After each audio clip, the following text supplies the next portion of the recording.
In 2016, she graduated with a bachelor's in psychology, but decided to stay and continue growing at the farm. Phocas Farms now have 10 hoop houses and are a CSA-based farm. They have a contract with the Edmond Public Schools and sell to a few restaurants in the Edmond and Oklahoma City area. They practice organically and hope to one day incorporate horticulture therapy in the future. And then our second speaker will be Angela Faughtenberry with 413 Farms. And Angela is a wife and a mother to 7 children. They farm in Adair. She started farming when she was 10 years old on family land in Texas. Over the years, she has enjoyed studying Joel Salatine's intensive, rotationally grazed pasture management style of farming. She proudly models her farming methods after Polyface Farm. She started with retail sales through the farmers markets and has grown to serve 22 Tulsa restaurants and shipping nationwide. And then our last speaker will be Taryn DeWitt, and Taryn is the Vice President of Frontier Produce. She was born in Cleveland, Oklahoma, and went to the University of Tulsa for undergrad and OU for grad school. She's been working with the local food movement for 2 years and loves meeting with new farmers. And just one other quick housekeeping rule at the end, we'll do the survey. You can also do the survey, I'm sure they told you in the last class on the Whova app, and I can show you how to do that. You go to the session we're in and rate, and then we will also have paper evaluation forms. So I'm gonna give it over to Mary Katherine and dim the lights, and she has a PowerPoint, and then we'll go to each speaker. They'll talk about 10 minutes with about 5 minutes of questions, so. All right, so I'm just going to tell you guys kind of what we do on our operations, and if any time at all you guys have questions, just throw your hand up and we'll go answer as we go. So like she said, we have 10 hoop houses, 9 large structures, and we have a small one that is where I start my plants. You know, all of them are just strictly hoop houses, so no heater air are added to them. We do have 2 that are hooked up to a swimming pool heater, and we have lines running underneath our beds, and so hot water will run underneath our beds, and that's how we heat up that ground during the winter. It's a very expensive gas bill, so we usually have to make enough money in the summer to pay for that. And this is how we do it. It's a hot water line is about 11 to 12 inches below the ground, and then throughout the winter we've done. The soil was at about 60, 70 degrees in the dead of winter, so it did work.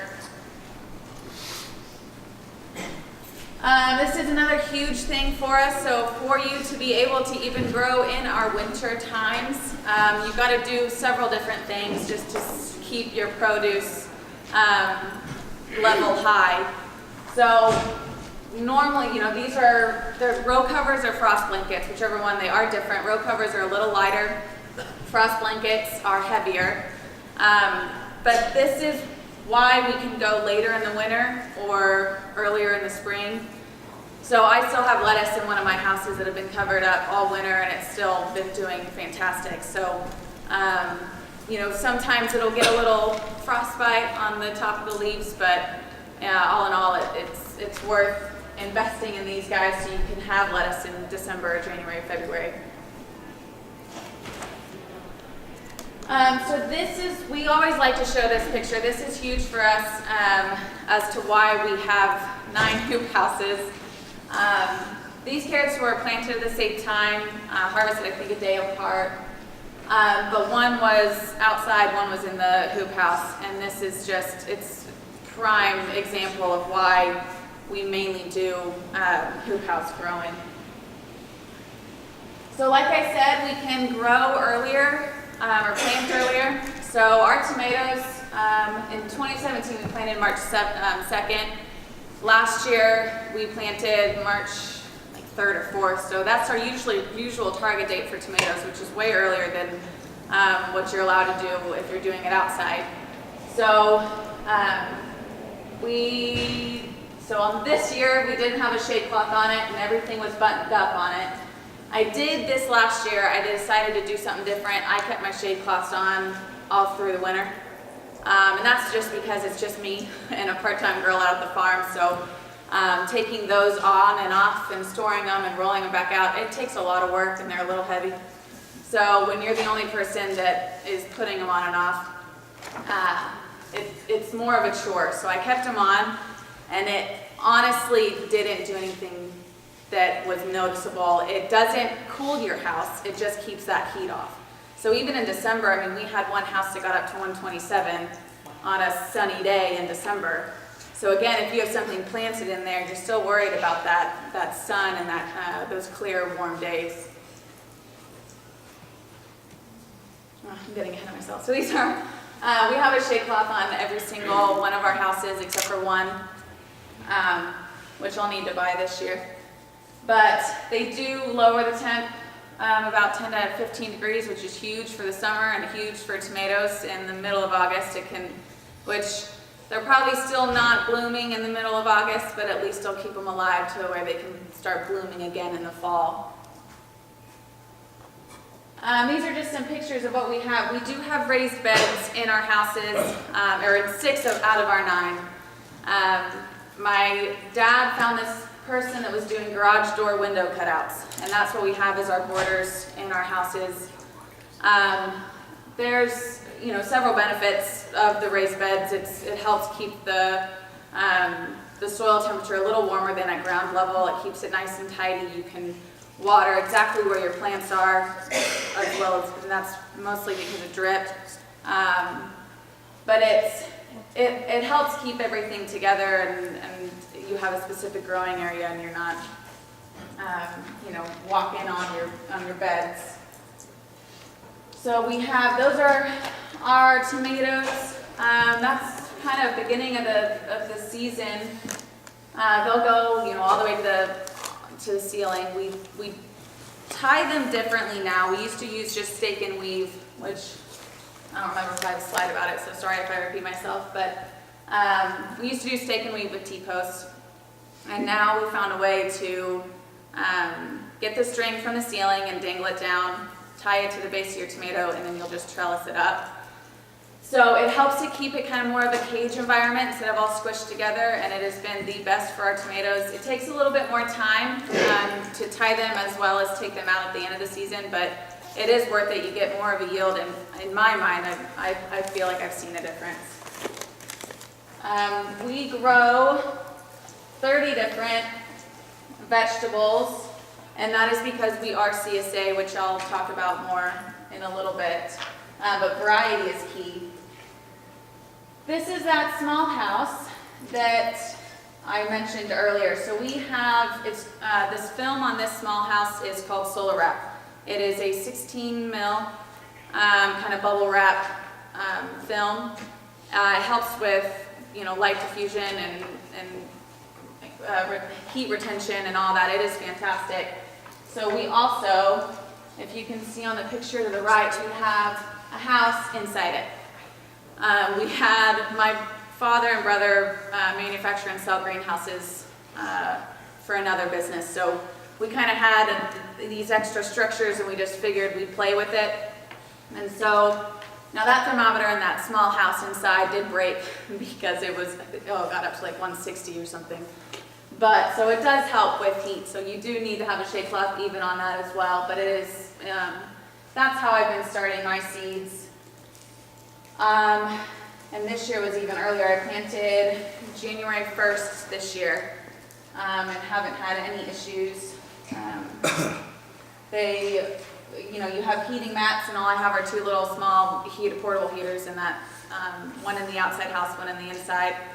But it does save us a ton of money starting our own plants, so this has been insanely worth it. We do start tomatoes, bell peppers, and eggplant. Which is, so we'll be able to plant all of those in probably next week. So I don't have a slide on here about CSA, so I'll just freehand talk. But we do CSAs 36 weeks out of the year. We start in March, usually mid-March, and we'll go to usually the week before Christmas is when we end. We take the month of August off because you can only eat so much okra throughout that time. So we don't, anyone who wants to continue coming and getting a bag every week through August, they do have that option, but if you want to take a break, it is kind of nice.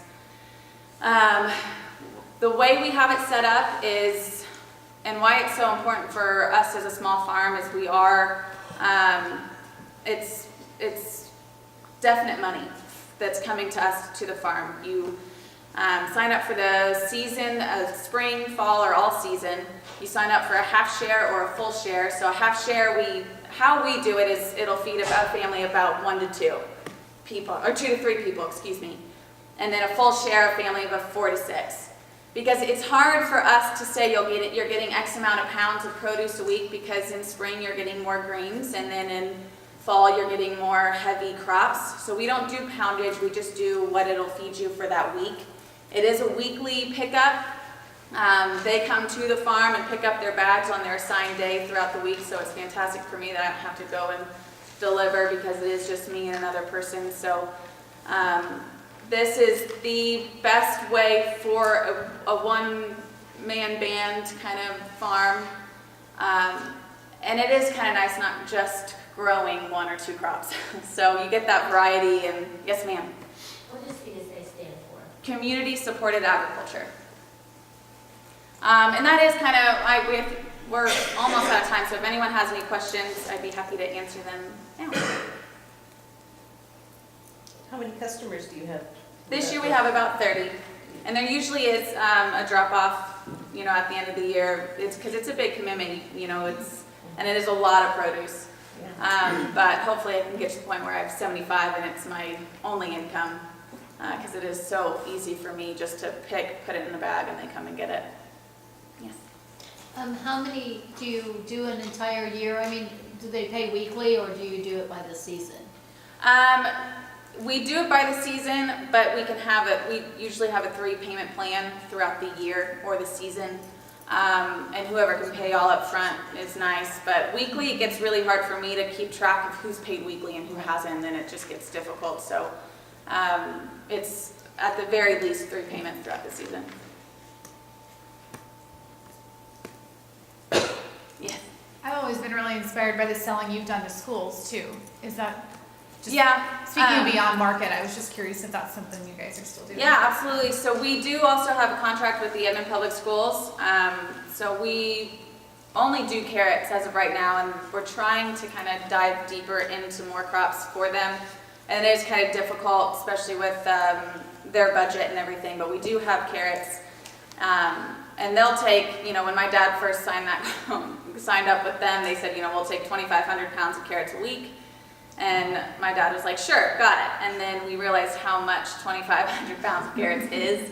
So the most that we've done is about 300, 400 pounds a week, which that's still a lot as well. But it is hard to keep up, but it's if we ever found a better or a market that would pay more for the carrots, I think we'd always stick with the school, because it's so important to us to feed, our kids and that. And they'll take carrots anytime throughout the year. So apparently they eat a lot of carrots over there. So.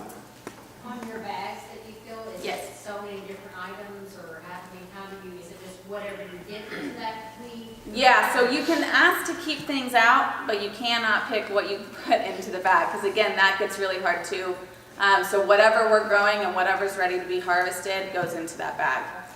So I have some customers that don't like radishes, so we just keep those out, but usually they'll take it and give it to their neighbor or something. But yeah, anything.